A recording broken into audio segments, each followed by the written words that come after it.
We start here in Germany, where the Conservative leader Friedrich Merz has succeeded in getting a motion passed in Parliament calling for sweeping changes to migration and asylum policies. This comes ahead of federal elections on February 23rd, which the Conservative CDU are predicted to win. Merz got the votes for the motion with the support of the far-right Alternative for Germany, AfD. The measures include turning away all asylum seekers at the borders and withdrawing citizenship from dual nationals convicted of serious crimes. The migration debate has picked up pace following a deadly attack by a rejected asylum seeker in the southern city of Aschaffenburg that killed 2 people. A possible turning point in the German parliament and the defeat for the minority government of Greens and Social Democrats led by Olaf Scholz. The Bundestag passed a controversial motion introduced by Conservative opposition leader Friedrich Merz to curb irregular migration. But Merz only got his way by accepting the votes of the far-right AfD, an historic first in the German Bundestag. Merz said he regretted the move but was left with no choice. Given the choice of continuing to allow the red-green minority here in the German Bundestag to interpret and make decisions on asylum and immigration policy, or to do what is irrefutable necessary in this matter, I choose and we choose the latter path. Entscheide ich mich und entscheiden wir uns für diesen letztgenannten Weg. While the proposal is non-binding, many fear it may have repercussions, as it could pave the way for the AfD to play a greater role in decision-making in future.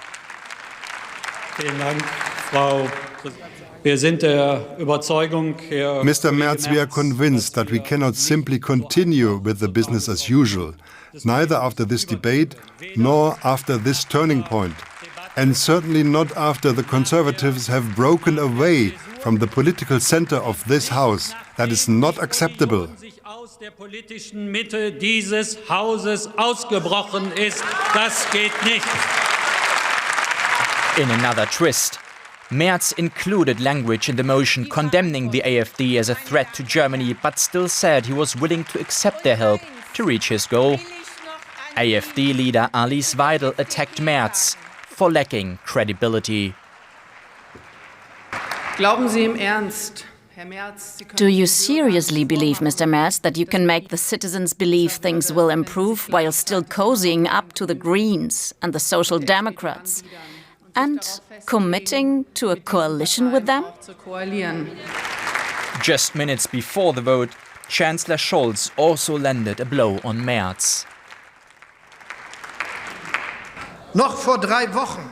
Just 3 weeks ago, you gave your word on television that your party would not sell its soul by cooperating with the AfD. You tied your political fate to this promise. Many citizens trusted in that and in your word. But what are these words worth now?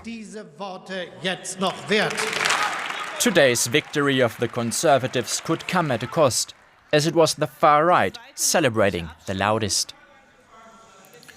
Well, earlier I asked DW's chief political editor, Michaela Küffner, if this marks the end of the long-standing convention in German politics known as the firewall, which has prevented other parties from cooperating with the far-right. No, the far-right Alternative for Germany has absolutely zero chance of becoming part of the next government, whatever the results will be. Although unlikely that they would have an absolute majority here. So that stands, that firewall stands. The question is, what's your interpretation of the firewall? And does accepting the fact that they might deliver a majority for your own proposal, for your own law, there's a law that will be decided upon on Friday, does that already mean cooperation? Does that mean a breach of this firewall? The CDU, the Conservative bloc of Friedrich Merz, says no. The Social Democrats say essentially yes and portray them as traitors of this convention. But then again, it's election time, a lot is being said right now, and what actually happens will be decided on February 23rd when people go to the vote. Let's bring in David Kipp. He is a migration expert at the German Institute for International and Security Affairs.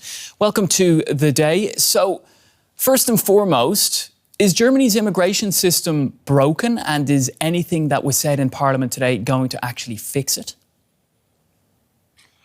Well, if you look at the migration system, it's not really doesn't explain the situation in the Parliament and what we just witnessed today. Really, because the numbers have been going down. If you compare the last year, 2024, to the year before, it was 250,000 arrivals of asylum seekers. Before that, it was 350,000. And the outgoing coalition government was actually, advancing on several fronts. I think it's more, that actually the series of attacks was really something where the candidate of the CDU felt like, it's election time, and he decided to go for this topic. And it is a very risky card he's playing, and it's not really only to be understood with looking at migration to Germany. That has been there, and it has been decreasing in the recent time. And I think, this security problem is, of course, something that is on his mind when he decided to go for this move. Right, David, one thing that Merz has said is that there are 40,000 failed asylum claimants who should be deported from Germany. Explain to us how the whole process of deportation works then. Well, He, of course, there's the system of arriving in Germany. And then the question is Germany responsible for an asylum case? In some cases, other member states are responsible for, theoretically responsible for the asylum case of a person if they got fingerprinted in, let's say, Italy or Bulgaria when arriving to the EU. And then theoretically, they could start bringing back the people. That doesn't often work. And often, of course, asylum cases are being decided here. 240,000, as I said, and new asylum cases were opened, and half of them, or a little less, are then accepted. The other ones are rejected, and some of them, 40,000, that's not the highest number, it has been decreasing. They are theoretically supposed to leave the country, and then it's a mixture of reasons why that doesn't work as effectively as many people hope for. It's just 20,000 per year. That are being brought back to their countries. Also because a lot of people come from Syria and Afghanistan where there's no cooperation. But there's also domestic reasons for that. It's a complex topic. It certainly is complex. And actually one thing that the Conservative politicians, we've heard them say, is that they've complained that other EU countries, you mentioned a few there, they just wave irregular migrants through to Germany. Is that true? Do they have a point, or is that a complete exaggeration? Well, there's certainly the practice of some countries, that have been doing that for a longer time. Also because Germany is actually a magnet. I mean, even if Bulgaria tries to hold people back and, process their asylum claims in Bulgaria, oftentimes they have family in Germany, or they know Germany is the economic center and powerhouse of the EU, even if we have currently some problems in the economy. And this is really why people then decide to move on. It's not always a conscious decision of third countries. And if you look at our neighbors, at France and Austria, Switzerland, they all have high numbers of asylum cases as well. So this is not entirely true. It's maybe true a bit for Italy and some other countries at the EU external border where people arrive in the first place. Now, David, this debate, and of course we're leading into the election in less than a month now, is coming at a time that here in Germany, the country is seeking to attract regular migration, we'll call it, of skilled workers and professionals. Considering the tone of the current migration debate, could you see that affecting, the image of Germany and potentially having an impact on people deciding whether to come here or not?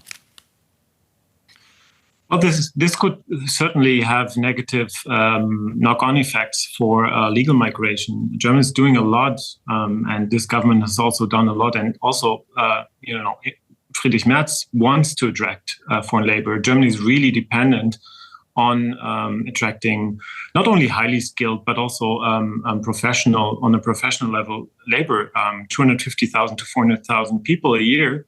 And if they don't do that, that's really has a negative impact on our economy. And I think migrants from countries all over the world, they're very sensitive when it comes to a hostile environment or racism. So I think this can't be, this will certainly not help the picture of Germany for migrants who are thinking, should I go to, if I'm IT professional, should I go to Great Britain or Germany or France?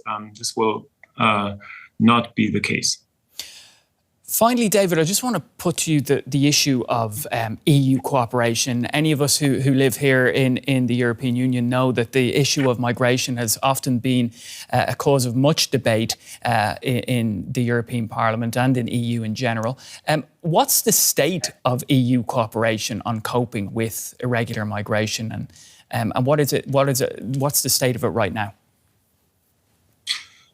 Well, Germany is a decisive power when it comes to EU politics. And the symbol and the message that comes from Merz and this decision today in Parliament is really Germany is willing to break the law, European law, international law, and go its own national way. And this comes at a very difficult time because the EU has, after 8 years of negotiations, last year agreed on a reform of the asylum system, which is supposedly, if it works fine, going to fix some of those problems that were debated today.